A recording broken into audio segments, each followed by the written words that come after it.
The situation for the Ukrainian armed forces in Avdiivka is getting more and more serious. In the southern part of the city, a group is about to be encircled, while the middle part of the city is about to have its ground lines of communication cut off and also being in danger of being encircled. We'll talk about this as well as about other developments along the front line in this situation report about the war in Ukraine.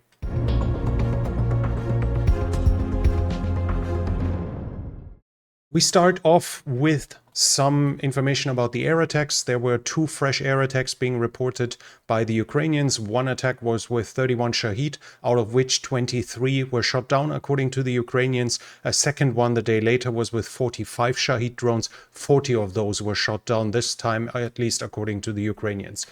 While especially the second number might be nice, there's an article in the New York Times according to which Ukraine has enough air defenses to last until only next month.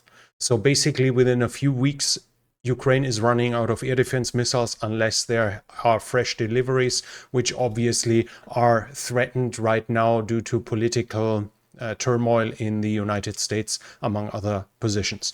We'll switch to the developments along the front line. While north of the Seversky Donetsk, I have a lot of reports and sightings. For instance, we have a geolocalization here at in the northeast of Kupiansk, close to Liman Pershi. We have a geolocalization, actually several of them close to Terny here, and one close to Dibrova. In each case, I do not see that the front line has changed in any ways. I do not see significant changes. In one instance, for instance, the Ukrainians attack, but their BMP runs on a mine. So while they might have technically entered the gray zone, the contested zone, and entered the Russian-held zone, I do not see any change in territory that we can confirm.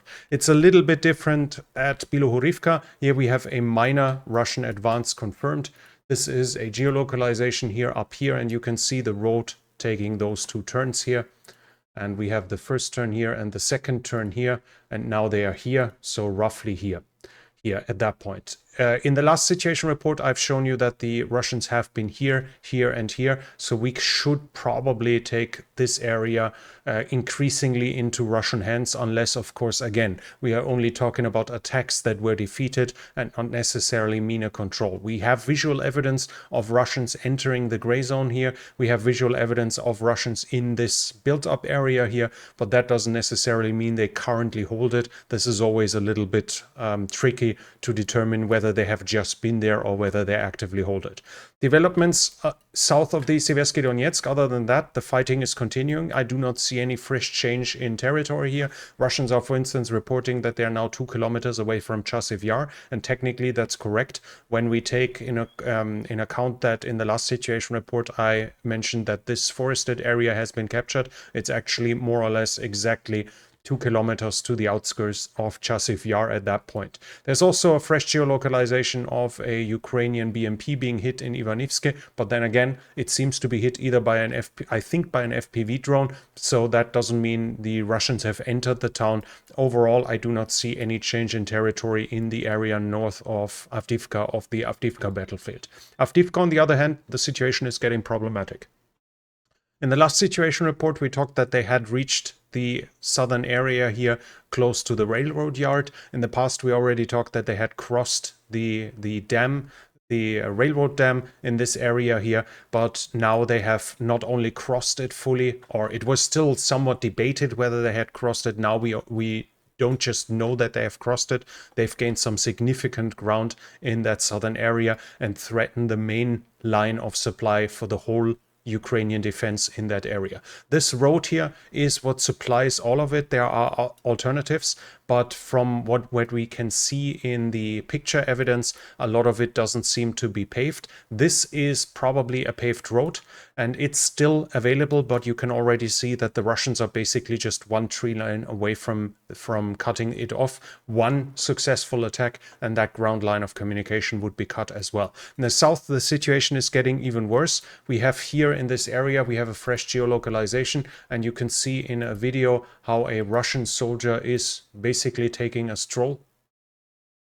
We can see him walking without any worry of being fired at, and that was geolocalized at this point here. So we know that not just do the Russians have a presence here, up here, they actually control it so well that he's no longer under threat of being endangered. That means that these units here, defending here, are either cut off or have been withdrawn at this point, because the northern line of communication passes right through Russian-held territory now, and there is another way, a mud road up here, apparently, but that's where the Russians have reached recently as well. So unless those units are withdrawn, they might actually have been more or less cut off. They can probably still cross the open field and withdraw, but that would obviously cause serious losses. In case they still hold the fortification down here, they will pay dearly for not having been withdrawn earlier. It's possible that they have. It would be the logical decision, at least in my mind, even though the Ukrainians had strong fortifications here and here, which were obviously helping guard Avdiivka from the south. But with the recent advances from the Russians coming from the west from Opitne, this thing is about to be cut off. Should they be forced to withdraw over the open field, the Russians will expect it and thus exact a heavy toll on the personnel and potential material leaving that area. So we should expect this to either be lost soon or to see a massive Ukrainian counterattack trying to solve that situation. We have some change in Pervomaiske as well. That whole area now has fallen to the Russians. We expected as much. I talked to you about it in the past situation reports, that the tree lines here were still held by the Ukrainians, or probably still held while the Russians were advancing along that road, and that there was no way of supplying it. So I said we should expect more or less a straightening of the front, a withdrawal on that area, and we see that not just as it happens. The Russians have also advanced further into Pervomaiske along that road here. How much of that was given up by the Ukrainians is obviously unclear, but for a straightening of the front line, it wouldn't be necessary to give up built-up areas as well at this point. So it seems that Russian attacks have simply been successful. The situation is actually really critical. Not only do we take a Ukrainian run map here for that, where we already see the gray zone touching the road, which means that according to them, there is no more permanent Ukrainian secure position here, which would effectively mean that the ground line of supply is basically cut off. It would be up for debate whether it's possible to charge through with a car, but a controlled slow convoy can definitely no longer pass. We have for this here another pro-Ukrainian map. Here we see the fresh losses in territory at Pervomaiske, and this here again shows us how far the Russians have advanced according to them. According to this map, theoretically, the outermost houses might still be under Ukrainian control. I have looked for a geolocalization showing us Russians on that road itself, and I have not found it. So the road might still be open at this very point, but obviously it's about to be cut off. We're talking about one or two houses at points, and the Russians have entered it. How the situation is here in that industrial area, it's supposedly some logistics company that has a storage here. Whether the Ukrainians still have soldiers here, I cannot confirm. This would obviously be a very important position for the Ukrainians to stop the Russians, as it's basically, together with this, the last built-up areas to everything west to everything in between Avdiivka proper and the coke plant in the north. Both of it, again, highly threatening the Ukrainian situation inside of Avdiivka. As said, we should expect a massive withdrawal from the Ukrainians here in the south. Here again, you can see the fortifications, and you can see why the Ukrainians were not giving it up, at least yet. We see another line of fortification here. This was already seriously under threat, and according to this pro-Ukrainian map, it's basically probably already cleared from Ukrainians. According to them, the eastern part is held by the Russians. The western part would no longer have permanent positions by the Ukrainians. It would be inside the gray zone. So the situation, should there still be Ukrainian troops down here, would be extremely serious for them at this very moment. There are reports, though, that the Ukrainians have likely redeployed the 3rd Assault Brigade. This is one of their elite units that has, for instance, liberated Klishivka as part of Ukraine's summer offensive. It was built up with several special units among them one of the Azov battalion or Azov regiment that have been merged into that 3rd Assault Brigade. It's been considered elite, and they are, according to reports, being redeployed for Avdiivka. This means that either we should see some counterattacks pretty soon to ease the pressure. There are some pro-Ukrainian as well as pro-Russian comments that suggest that there could be a counterattack in the direction of Krasnohorivka from the north, basically threatening that whole thing to force the Russians to pull back. That this has a chance of success seems extremely unlikely, with the complete superiority of Russia in the air and at the same time the superiority of Russia in artillery as soon as they mass forces for an actual breakthrough, not just a small group of 10 men taking one trench, but something that changes the overall dynamics. Should something like this change, then the Russian artillery will cause a heavy casualties, if not end the attempt altogether right away. So that we can see serious wide-ranging counterattacks in the north seems extremely unlikely. What the 3rd Assault Brigade will do is obviously unknown. They might just redeploy to build up fortifications for a coming withdrawal, or they might do what is guessed about Syrskyi. I talked about it in my video where I mentioned the change of command of the Ukrainian armed forces, that Syrskyi is being considered the more steadfast, the guy who does more static defense, so holding out at positions longer despite higher losses,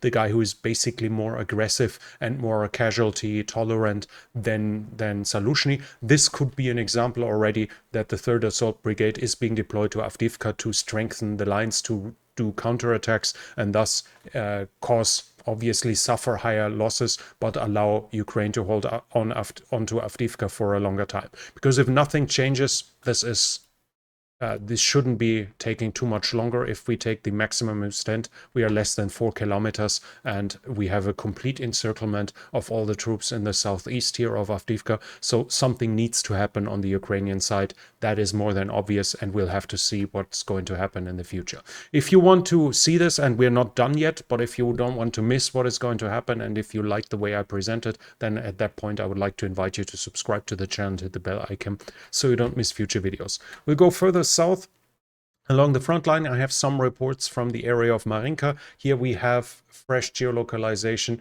of Russian troops directly at Pobieda. We've seen them advance along the road recently, and now we see them right here at the outskirts of Pobieda. This was to be expected that they're going to advance from this, and it's obviously going to increase the pressure on Novomikhailivka, where the Russians have already taken a foothold inside of the town, and at the same time the Russians have advanced roughly this whole area towards Vodiane. Again, clearly aimed at cutting off the line of supply, the ground lines of communications here between Vuhledar and Konstantinivka, again forcing the Ukrainians then to do a turning maneuver, basically forcing a turning maneuver to force the Ukrainians to withdraw from that area and take it without suffering additional losses directly at Vuhledar. So we see several significant Russian successes in this area.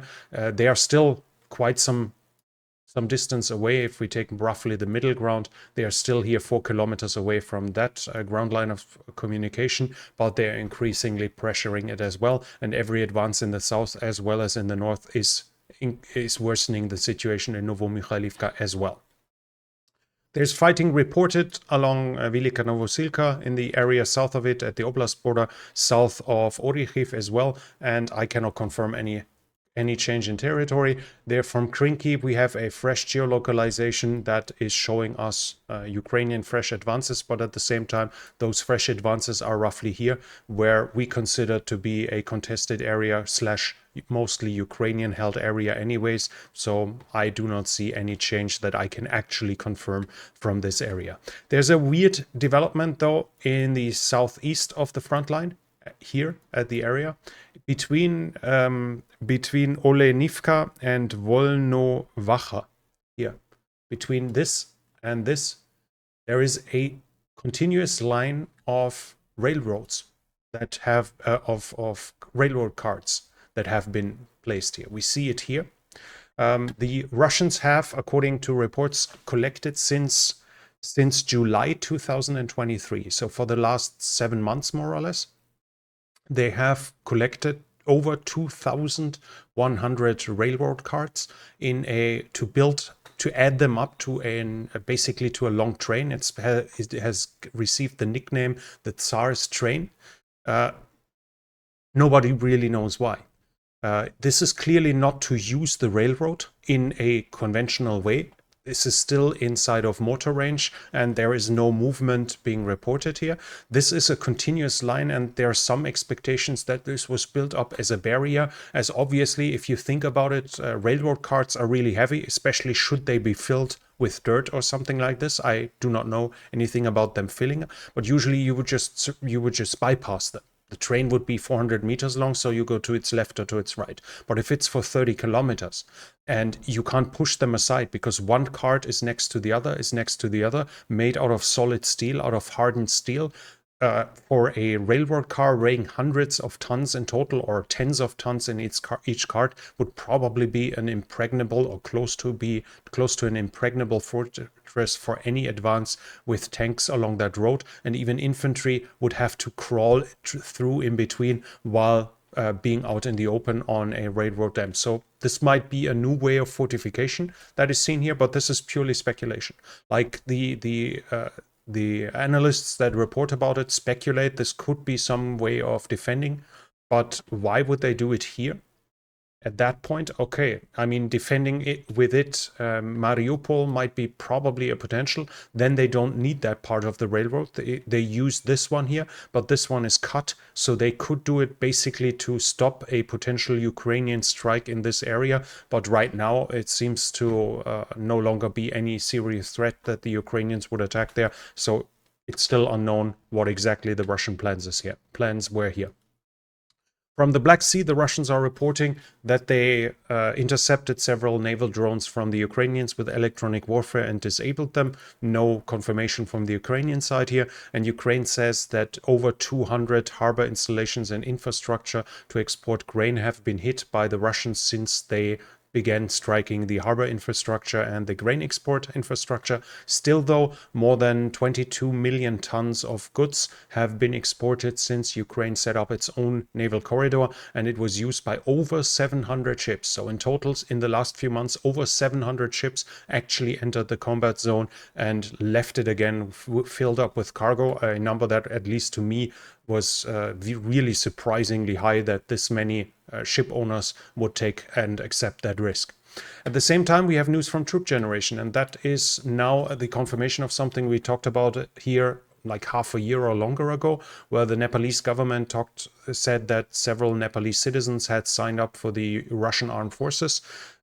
Nepal, as you might know, has a national tradition of mercenaries, basically. The Gurkhas are the famous ones that are still allowed by the constitution of Nepal to fight in other nations. I think Gurkha regiments should be in Britain, in India, in Singapore had some. I'm not sure if they are still there. And I think Malaysia had some too. So I'm not completely sure. But for India and Great Britain, they still have them. And it's a tradition. It's a family tradition in many of the clans there, in many of the tribes, that the sons try to join them. This gives a good income over time, and it's like an honorary thing, so they try really hard to join that, as it allows them to come back with a stipend, with a retirement that is raising their income way above the average. There are even studies that they are bigger now. Families of Gurkhas are bigger than the others because they never face malnutrition.